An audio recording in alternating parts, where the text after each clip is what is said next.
بسم الله الرحمن الرحيم إذا جاء نصر الله والفتح ورأيت الناس يدخلون في دين الله أفواجا فسبح بحمد ربك واستغفره إنه كان توابا. Ketika detik-detik kematian Nabi sallallahu alaihi wasallam, istri baginda Rasulullah Aisyah radhiyallahu anha menyandarkan tubuh Nabi kepadanya. Aisyah berkata, termasuk di antara nikmat Allah yang diberikan kepadaku adalah bahwa Rasulullah wafat di rumahku, di antara paru-paru dan tenggorokanku. Kemudian Aisyah melanjutkan kisahnya. Abdurrahman bin Abu Bakar masuk, kata Aisyah. Di tangannya ada sepotong siwak, sedangkan Rasulullah bersandar pada tubuhku. Aku melihat Rasulullah memandang siwak itu, dan aku tahu bahwa ia menyukai siwak. Aku berkata kepadanya, maukah aku ambilkan untukmu? Beliau menganggukkan kepalanya, pertanda mengiyakan. Kemudian aku berikan siwak itu kepadanya. Akan tetapi siwak tersebut sangat keras baginya, sehingga aku bertanya kepadanya, maukah aku lunakkan untukmu? Beliau mengisyaratkan dengan kepalanya, pertanda iya. Maka aku pun melunakkannya. Kemudian Rasulullah menggosokkannya pada giginya. Beliau bersiwak dengan sebaik-baiknya. Di depan beliau ada sebuah bejana berisi air. Lalu beliau memasukkan kedua tangannya ke dalam air, kemudian mengusapkannya ke wajahnya dan berkata, La ilaha illallah. Sesungguhnya kematian itu mengalami sekarat. Tidak beberapa lama setelah itu, Rasulullah mengangkat tangan dan jarinya, dan tatapannya tajam ke atap.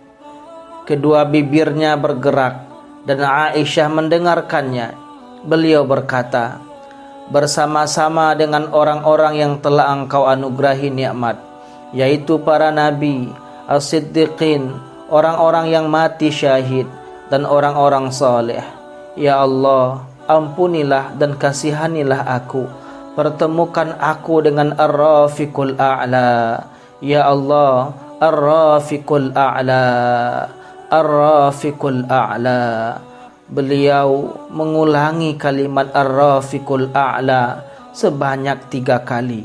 Kemudian tangan beliau miring dan manusia termulia meninggal dunia. Inna lillahi wa inna ilaihi raji'un.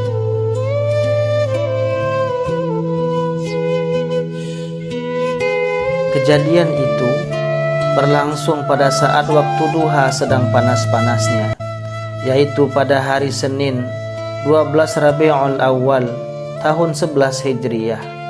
Umur beliau saat itu telah mencapai 63 tahun lebih 4 hari.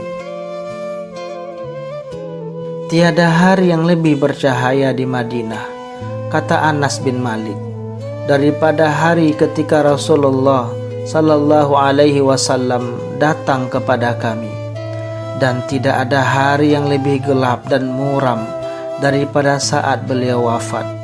Hari itu isak dan sedu menyatu, tangis dan ratap berbaur, air mata bergabung dengan cairan hidung.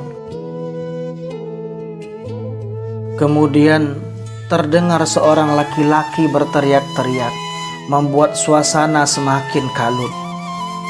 Sesungguhnya beberapa orang munafik beranggapan bahwa Rasulullah meninggal dunia, kata orang itu.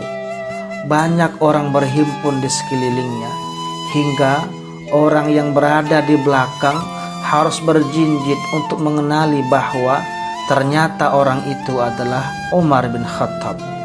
Sesungguhnya beliau tidak wafat, kata Umar. Ia terus berteriak-teriak dengan mata merah berkaca-kaca dan berjalan hilir mudik ke sana ke sini. Sesungguhnya beliau tidak mati. Beliau hanya pergi menemui Tuhannya, seperti Musa yang dulu pergi dari kaumnya selama 40 hari, lalu kembali lagi kepada mereka setelah dikira mati. Demi Allah, Rasulullah pasti akan kembali. Maka tangan dan kaki siapapun yang mengatakan Nabi telah meninggal dunia harus dipotong. Umar bin Khattab masih terus berteriak-teriak, bahkan menghunuskan pedangnya ketika Abu Bakar datang dan masuk ke bilik Aisyah, tempat di mana jasad sang Nabi terbaring. Disibaknya kain yang menyelubungi tubuh suci Nabi itu. Dipeluknya sang Nabi dengan tangis. "Ayah dan ibuku sebagai tebusanmu," bisiknya. "Allah tidak akan menghimpun dua kematian bagimu. Kalau ini sudah ditetapkan, engkau memang telah meninggal." Abu Bakar mencium kening sang Nabi. "Alangkah wanginya engkau di kala hidup, alangkah wangi pula engkau di saat wafat." Umar masih mengayun-ayunkan pedangnya ketika dia keluar. "Duduklah hai Umar," seru Abu Bakar. Tapi Umar yang bagai kesurupan tak juga duduk. Orang-orang dengan kesadaran penuh mulai mendekati Abu Bakar dan meninggalkan Umar. "Barang siapa yang menyembah Muhammad, maka sungguh Muhammad telah wafat," kata Abu Bakar berwibawa. "Tetapi barang siapa yang menyembah Allah, sesungguhnya Allah hidup kekal."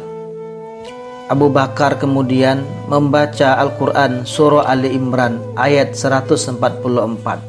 وَمَا مُحَمَّدٌ إِلَّا رَسُولٌ قَدْ خَلَتْ مِنْ قَبْلِهِ الرُّسُلُ أَفَإِنْ مَاتَ أَوْ قُتِلَ انقَلَبْتُمْ عَلَى أَعْقَابِكُمْ وَمَنْ يَنْقَلِبْ عَلَى عَقِبَيْهِ فَلَنْ يَضُرَّ اللَّهَ شَيْئًا وَسَيَجْزِي اللَّهُ الشَّاكِرِينَ. Muhammad itu tidak lain hanyalah seorang rasul. Sungguh telah berlalu sebelumnya beberapa orang rasul. Apakah jika dia mati atau terbunuh, kalian akan berbalik ke belakang?